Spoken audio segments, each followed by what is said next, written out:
Hello guys, இப்போ நாங்கள் மும்பைலேருந்து கிளம்பி ஷீரடிக்கு வந்துட்டோம். ஷீரடிக்கு போகிறதுக்கு மேக்ஸிமம் 6 ஹவர்ஸ் ஆகும். நீங்கள் பஸ்ஸெல்லாம் எடுத்திங்கன்னா 8 ஹவர்ஸ் ஆகும். ஸோ ஒரு கேப் புக் பண்ணிக்கிட்டீங்க அப்படின்னா 4 to 5 ஹவர்ஸ்க்குள்ளே நீங்கள் வந்துடலாம், டிராஃபிக் பொறுத்து.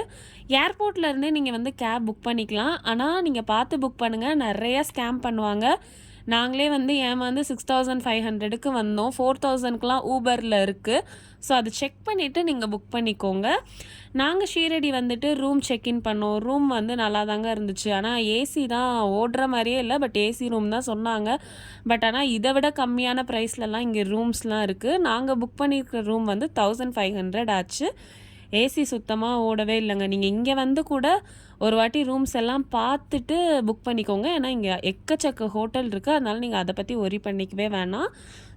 அடுத்து நாங்கள் ஃப்ரெஷ் ஆகிட்டு பிரேக்ஃபாஸ்ட் ஒரு கடையில் சாப்பிட்டோம். அவ்வளோலாம் நல்லா இல்லைங்க. 120 ருபீஸ் ஒரு தோசை. பட் சுமாராக தான் இருந்துச்சு. ஸோ எங்களுக்கு 3 o'clock வந்து தர்ஷன் இருந்துச்சு. நாங்கள் அதனால் தர்ஷன் பார்க்க போயிட்டோங்க.